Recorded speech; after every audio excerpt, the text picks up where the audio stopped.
Guys, nandito si kaibigan, no? Tungkol po ito sa lindol, guys, no? Sa lahat po ng mga makapanood sa atin, nagbabala si kaibigan, no? Mag-ingat dahil po pumasok na naman po ang sign na nakita ng mga kaibigan natin. Nagbabala lang po si kaibigan para hindi po kayo magulat at magpanika. Sa lahat po ng malapit sa dagat, kung yung dagat ninyo kung lumiit, no? Kung lumiit masyado, mag-ingat po kayo kasi delikado po talaga ang tsunami, ha kaibigan. Ito po ngayon nakikita po ninyo. Ano po ba ang kalakasan nito at ano po pa talaga ang mangyayari? Kasi sinabi po ninyo yung fault line sobrang pag-angat talaga, wala talaga pagbabago.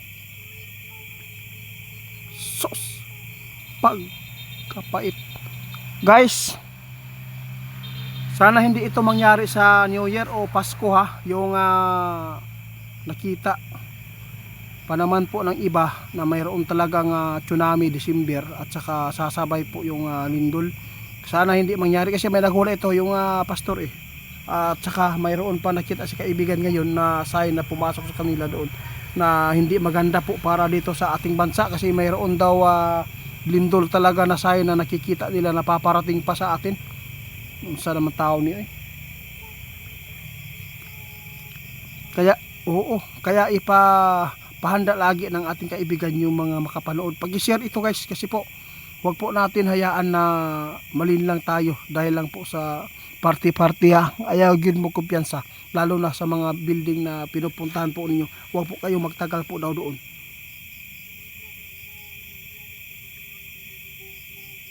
Sa totoo lang, kaibigan, ayaw ko na talaga sanang ipaabot ito dahil po lagi naman tayo nagbabala pero wala tayong magawa dahil po nais po talaga ninyo na maiparating sa mga tao yung nakikita ninyong bagong impormasyon.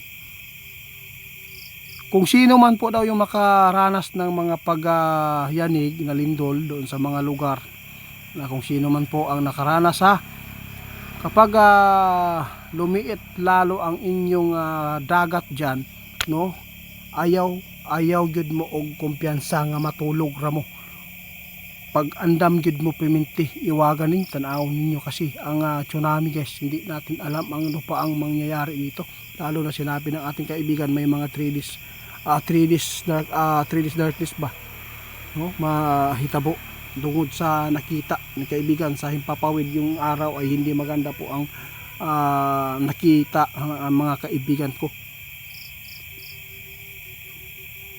Oo nga, kaibigan, kasi ang iba sobrang galit at nagpapasalamat po ang iba sa atin dahil po ay nagbabala kayo lagi. Basta, guys, ingat po tayo lagi, ha. Ngayong Disyembre, mag-ingat tayo dahil po napakasama po ang mga sign na nakita ng mga kaibigan natin. Talagang mayroon talagang lindol na nakikita ng ating kaibigan na paparating na naman po talaga dito sa atin, lalo na ay nagkaroon po ng pagyanig po sa ibang lugar, no. Daming lamok, ha. Salamat po, kaibigan, ha. Oo, walang problema yan, kaibigan. Ako, kung gustuhin ko, kung hindi ko na lang ipaabot, no, okay lang sa akin, pero ayaw po talaga natin na mayroon pong pagkukulang natin sa mga tao. Lalo na marami tayong mga subscriber ngayon na nag-aabang.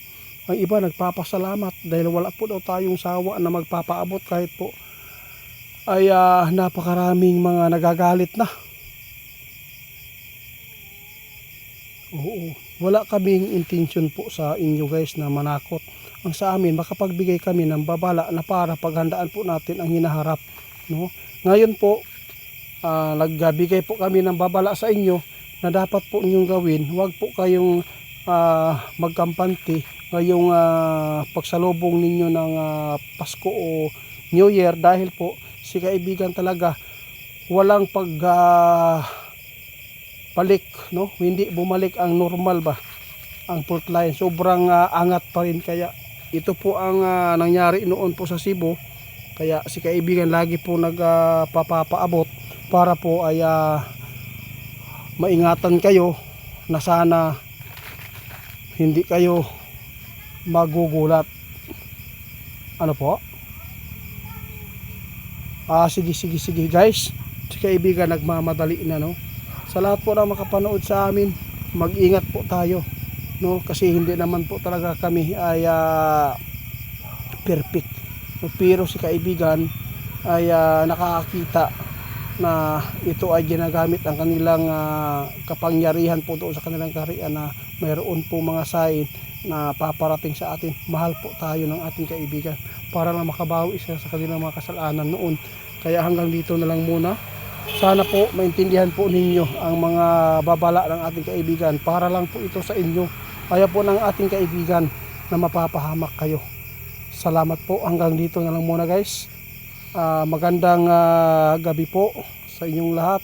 Sana po pagpalain po kayo ng Panginoong Diyos po dyan. Sana lahat po ng mga subscriber ko mabubuti. Ingatan kayo at bigyan pa kayo ng mahabang buhay at malusog na pangangatawan. At sana po kung mayroon mga problema na naranasan ninyo, sana po ay karabitang makaya nato ang tanan. Dari lang taman guys. Salamat.